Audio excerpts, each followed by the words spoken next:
Mad, is it? Daft?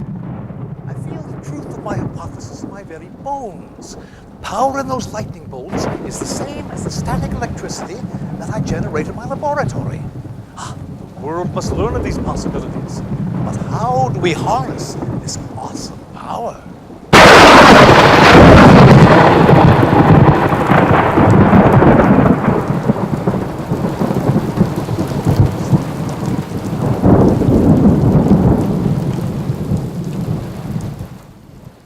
By Jove!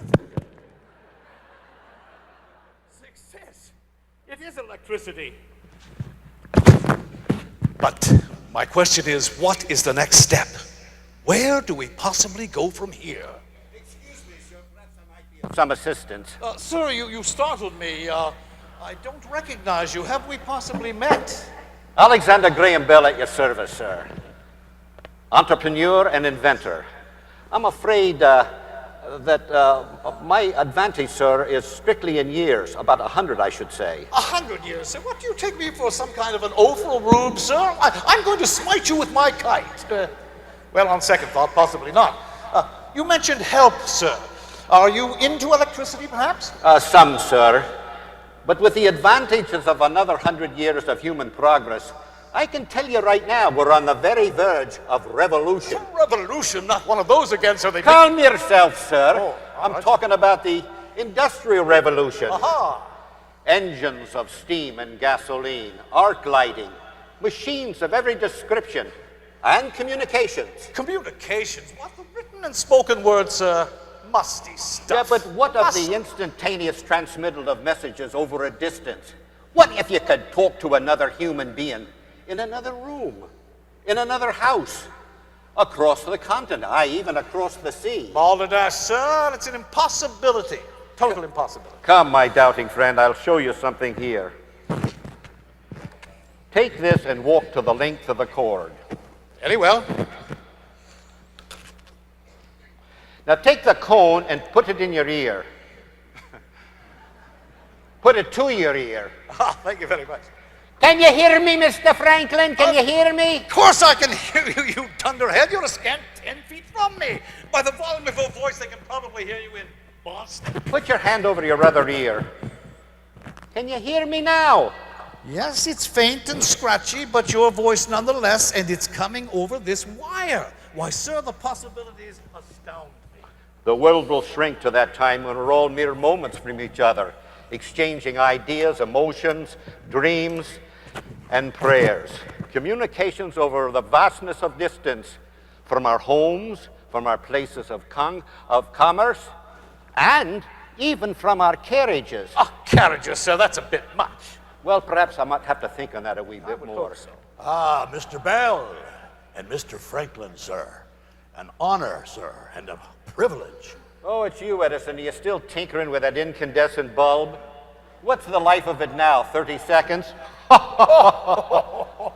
Your jest is taken in the spirit it is given, sir. Mean, I surmise. I take it you gentlemen are acquainted and this rivalry is friendly, isn't it? Oh, quite so, sir. Good. Mr. Bell and I often race to the same goal. He crosses the line first sometimes, and I at other times.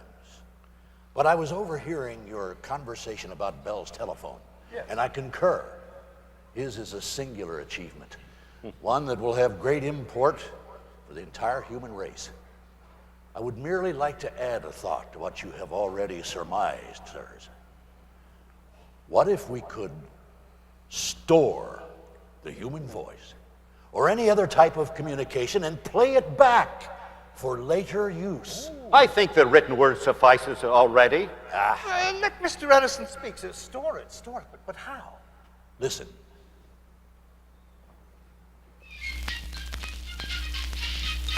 Not just the words, but the actual voice and music.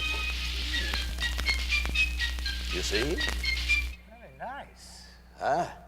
Imagine now, the actual words and voice stored now of George Washington, or Jefferson, or Abraham Lincoln. I think it sounds most unnatural. Well, it is scratchy and faint. Just like Mr. Bell's telephone. But it does bring a new dimension to communication. I absolutely Yes. agree, sir. What sort of being is this? Equals MC cubed. What's he say? 9 is too slow, too slow. Oh, what happens here? What is los, gentlemen? The escapees from the old man's home or something? I speak plainly, sir. You are a sartorial fright. Well, your point is well taken. Yes. But I think you talk about storing communication information, yeah?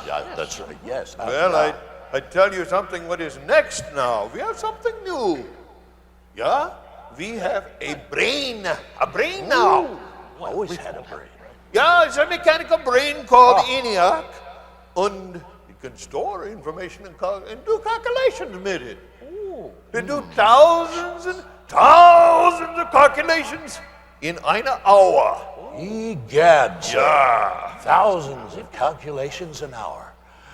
It's too good to be true. Think of the time saved. Quite so, quite so. And my work would go much faster, too.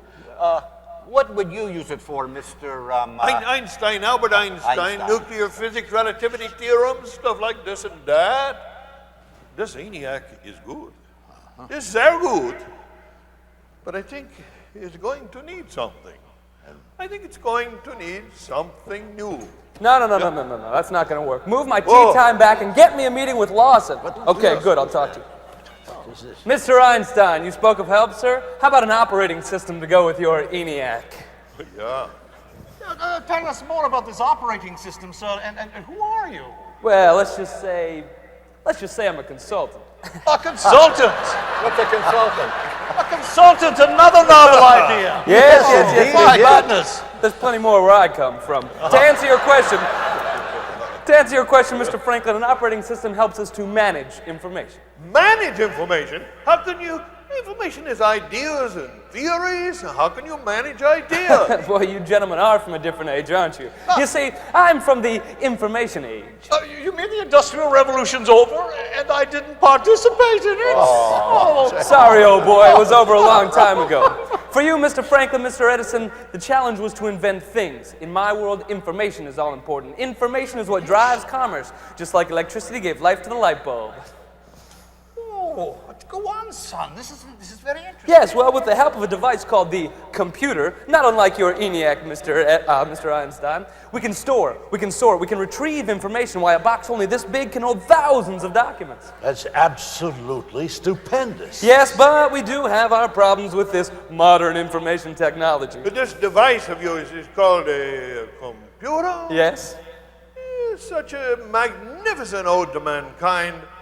How can anybody find fault with it? Well, believe it or not, the computer has generated its own set of challenges. Well, for one thing, we're not always very efficient at distributing the information to the people who need it. If I might speculate, sir, perhaps it's a matter of just too darn much information, right? Trying to find the needle in the proverbial haystack. You always were good at proverbs, weren't you, I Mr. Franklin? Well, you're absolutely right. And even when the people that want the information find it, they often don't know how to use it. This is the very same problem people experience with some of my new inventions. Yes. You're absolutely right, Mr. Edison. I guess the bottom line is we've gotten excellent at generating, storing information. We've just got to figure out a better way to make the information more accessible, more usable. Have no fear, young man. Put your trust in the curiosity of mankind and our propensity to surmount whatever barriers are placed in front of us. And rest assured, somewhere, someone in a laboratory is working to solve this perplexing dilemma. Let's call my broker.